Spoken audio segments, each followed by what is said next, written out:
Hello friend, welcome back to my video. कैसे हो आप? आई होप आप लोग अच्छे ही होंगे। मैं लेकर आई हूँ पूरे 10 टिप्स जो कि आपके लिए बहुत ही यूजफुल रहेगा, तो वीडियो में पूरा बने रहिएगा, बिल्कुल भी स्किप मत कीजिएगा। चलिए स्टार्ट करते हैं। सबसे पहले यदि आप मेरे चैनल को सब्सक्राइब नहीं किए हैं तो मेरे चैनल को लाइक और सब्सक्राइब जरूर कर लीजिएगा। चलिए स्टार्ट करते हैं।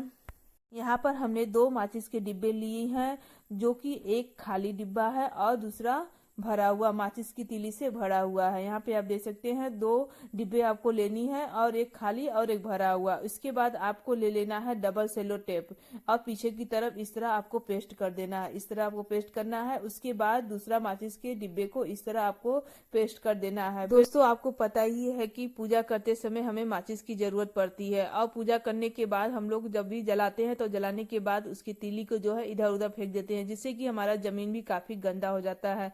और इधर उधर फेंकना भी नहीं चाहिए, क्योंकि फेंकने के बाद ना काफी गंदा भी हो जाता है, जिसके कारण हमारे काम भी बढ़ जाते हैं। तो आप इस तरह का ट्रिक अपना सकते हैं। माचिस को इस तरह जलाने के बाद, जो पूजा में अगरबत्ती या धूप बत्ती जो भी आप जला रहे हो, जलाने के बाद और उसकी तीली को इधर उधर फेंकने के बजाय इस तरह खाली माचिस के जो डिब्बे पड़े हैं उसमें आप डाल दीजिए। इस तरह आप जब भी आप जलाना हो इस तरह आप डाल देंगे, तो जिससे कि आपका काम भी नहीं बढ़ेगा और इससे आपका काम भी बहुत ही आसान हो जाएगा। है ना? बहुत ही यूजफुल टिप, जरूर ट्राई कीजिएगा। चलिए अगले टिप की तरफ बढ़ते हैं। Tip number 2।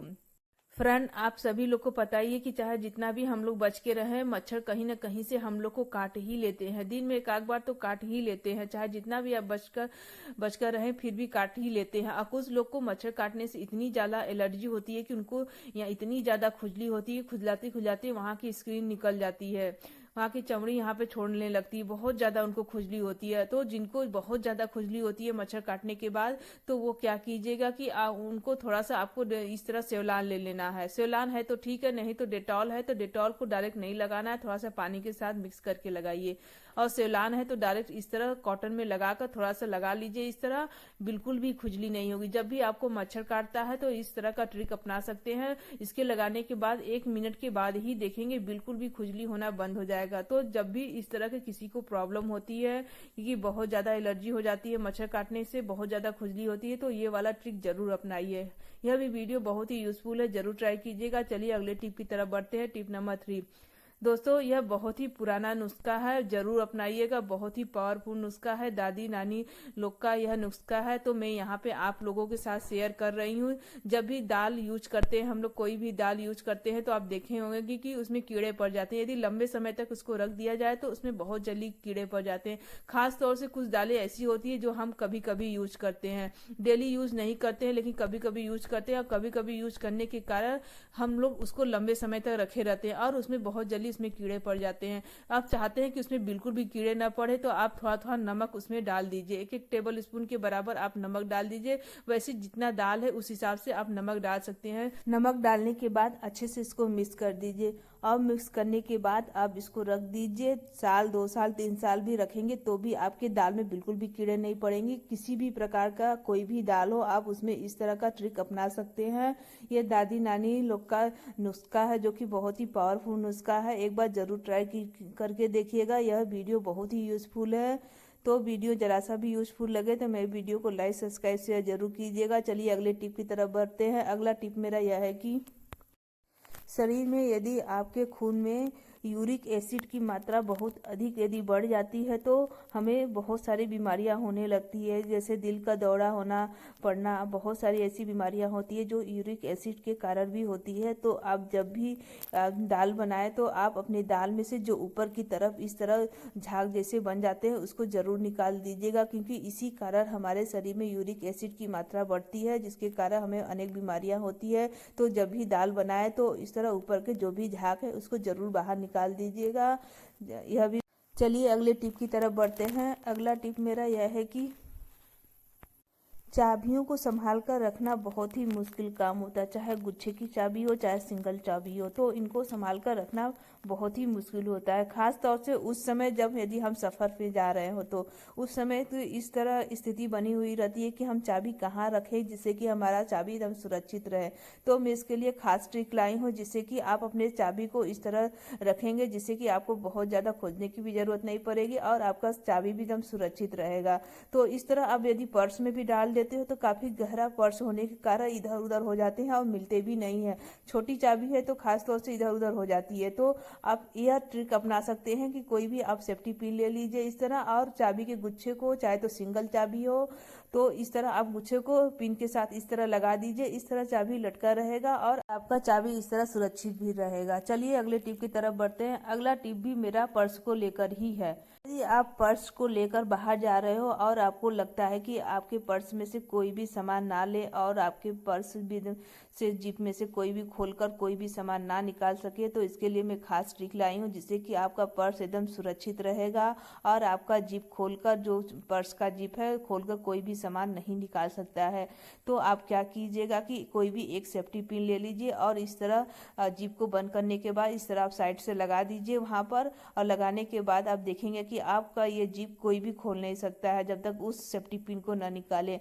तो इस तरह आप अपने पर्स को सुरक्षित रख सकते हैं। यह भी वीडियो बहुत ही यूजफुल है, जरूर ट्राई कीजिएगा। अगला टिप मेरा चाय को लेकर है। जब भी आप चाय बनाइए तो यह इस तरह तुलसी लीफ को, जो ड्राई तुलसी लीफ है ना, उसको डाल दीजिए। इससे आपका चाय बहुत ही टेस्टी और स्वादिष्ट बनेगी। जब भी बरसात का मौसम होता है तो उस समय बहुत सारे तुलसी लीफ उग जाते हैं, तो उस समय आप क्या कीजिएगा कि तुलसी लीफ को ले लीजिए और उसको ड्राई कर लीजिए। ड्राई करने के बाद आप उसको रख लीजिए, पूरे साल भर के लिए स्टोर करके रख सकते हैं, बिल्कुल भी खराब नहीं होगा। और तुलसी लीफ कैसे ड्राई करना है मैंने पहले के वीडियो में बता चुकी हूँ, वहां से आप देख सकते हैं। तो इस तरह आप ड्राई तुलसी लीफ से चाय बनाइए। आपका हरी वाली तुलसी लीफ से भी ज़्यादा स्वादिष्ट चाय आपकी ड्राई तुलसी लीफ का लगेगा। एक बार जरूर ट्राई करके देखिएगा, बहुत ही यूजफुल है। चलिए अगले टिप की तरफ बढ़ते हैं। दोस्तों, आज के ज़माने में भागम भाग वाली ज़िंदगी में किसी के पास बिल्कुल भी टाइम नहीं बचती है कि छोटी मोटी चीज़ों में अपना समय बर्बाद करे। क्योंकि यदि छोटी छोटी चीज़ों में समय अपना बर्बाद करने लगे तो बहुत सारे हमारे समय हमारे इसी तरह निकल जाएंगे और हमारे पास कुछ बिल्कुल टाइम ही नहीं बचेगा। तो कुछ काम ऐसे भी होते हैं, यदि हम उसको अरेंज करके कायदे से ठीक ठाक रखें तो हमारे पास समय ही समय बचेंगे बहुत सारे। क्योंकि छोटी छोटी समय बचाएंगे तो हमारे पास ऐसे ही बहुत सारे समय बच जाएंगे। तो आप जब भी इस तरह का सेफ्टी पिन लेते हो तो क्या करते हो कि इस तरह रखने के बाद जब भी उनको निकालना पड़ता है तो पूरे के पूरे सेफ्टी पिन को निकालना पड़ता है। फिर उसके बाद एक पिन निकालेंगे और यूज करेंगे। तो आप इसके लिए खास ट्रिक है कि आप कोई भी इस तरह मेटल का चूड़ी ले लीजिए और अपने सारे सेफ्टी पिन एक बार इस तरह लगा दीजिए, और जो भी साइज का आपको चाहिए उसमें से आप इस तरह निकाल सकते हैं। तो इस तरह का कहीं भी आप हैंग कर दीजिए अपने मेटल वाले चूड़ी को जिसमें आपने सेफ्टी पिन को लगाया है, और जो जरूरत है, जिस साइज की जरूरत है उसी साइज को आप निकाल कर यूज करिए। यह भी वीडियो बहुत यूजफुल है, जरूर ट्राई कीजिएगा। चलिए अगले टिप की तरफ बढ़ते हैं।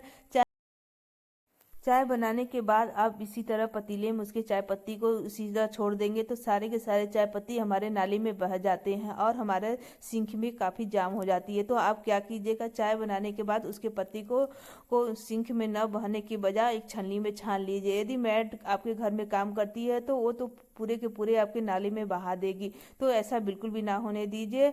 चाय पत्ती को छानने के बाद 2-3 पानी वॉश कर के उसको अलग से रख लीजिए ताकि उसमें से जो भी मीठापन है वो निकल जाए। और निकालने के बाद अपने गमलों के पौधों में डाल दीजिए। जो आप गमले में पौधे लगाए हैं उसमें डाल दीजिए। इससे आपके गमले के वाले पौधों का बहुत ही अच्छा सा ग्रोथ होगा। उसके बाद जो चाय का पतीला होता है उसको आधे घंटे के लिए पानी डालकर छोड़ दीजिए, और आधे घंटे के बाद इसको साफ करेंगे ना, बहुत ही आसानी से बहुत ही जल्दी साफ हो जाएगी। बिल्कुल भी आपको स्क्रब लगाने की बिल्कुल भी जरूरत नहीं पड़ेगी। जो तार वाले स्क्रब होते हैं ना, उसको बिल्कुल भी लगाने की नहीं जरूरत पड़ेगी, क्योंकि तार वाले स्क्रब से यदि आप बर्तन को धुलते हैं तो आपके बर्तन बहुत ज्यादा घिस जाते हैं। तो इस तरह आप पतीले को पानी में डालकर भिगोकर रखकर उसके बाद धोइए, आपका बर्तन बहुत ही आसानी से बहुत ही जल्दी धुल जाएगी। अभी वीडियो बहुत यूजफुल है। चलिए अगले टिप की तरफ बढ़ते हैं। अगला टिप मेरा शैम्पू के डिब्बे को लेकर है। क्या आपके भी शैम्पू के डिब्बे जब खाली हो जाते हैं तो उसको बेकार समझकर फेंक देते हैं? लेकिन यह वीडियो देखने के बाद आप बिल्कुल भी नहीं फेंकेंगे। आप इसका प्राइस देख लेंगे तो 135 रुपीज इस डिब्बे का प्राइस है। तो हम लोग जब शैम्पू का डिब्बा लेते हैं, यदि आपको 10-5 रुपए यदि आपको डिस्काउंट भी मिलता है तब भी 125 रुपीज का मिलेगा ही। आप सिर्फ 25 रुपए के शैम्पू खरीद कर आप पूरे के पूरे डिब्बे को अब इसको भर सकते हैं। सिर्फ आपको 25 रुपये लेना है। 25 रुपये का आप इस तरह पाउच वाले शैम्पू खरीद कर लाइए और पूरे डिब्बे को भर डालिए और इस तरह कट लगाइए और सारे पाउच को जो है आप डिब्बे के अंदर डाल दीजिए। सिर्फ आपको 25 पाउच लगेगा और आपका 125 रुपीज़ के शैम्पू बनकर रेडी हो जाएगा डिब्बा। तो एक बार यदि आप डिब्बा इस तरह का खरीद लेते हैं शैम्पू का, उसके बाद आप इसी में बार बार शैम्पू के पाउच खरीद कर भरिए। इससे आपके बहुत सारे फायदे होंगे। इस तरह आपकी यदि फैमिली बड़ी है तो आप हर महीने आप अपने हजारों रुपए बचा सकते हैं, क्योंकि शैम्पू में भी बहुत सारे पैसे खर्च हो जाते हैं, क्योंकि छोटी छोटी बचत से ही हम बहुत सारे बचत कर सकते हैं। तो जब भी आप इस तरह का शैम्पू खरीदें तो इस तरह पाउच का खरीद के यूज करिए। अगला टिप मेरा शैम्पू को ही लेकर है। जब शैम्पू का हम निकाल लेते हैं तो उसके पाउच को बचे हुए हम फेंक देते हैं बेकार समझकर, लेकिन इसमें बहुत सारे हमारे शैम्पू बचे रहते हैं जिसको हम बेकार समझकर ही फेंक देते हैं। लेकिन आपको इस तरह कट कर लेना है। कट करने के बाद इसको ड्राई कर लेना है। जो पाउच है ना उसको आप थोड़ा सा ड्राई कर लीजिए। ड्राई करने के बाद आप चाहे तो इसको आप एक डिब्बे में करके बच्चे को भी स्कूल में आप एक डिब्बे में करके दे दीजिए, जिसे जब भी वो स्कूल में हैंड वॉश करे तो इस तरह एक पाउच लेकर हैंड वॉश कर सकते हैं। या तो आप सफ़र में जा रहे हैं तो आप उसको ले जा सकते हैं साथ में। आप इसको हैंड वॉश करने के काम आएंगे। साथ में आपका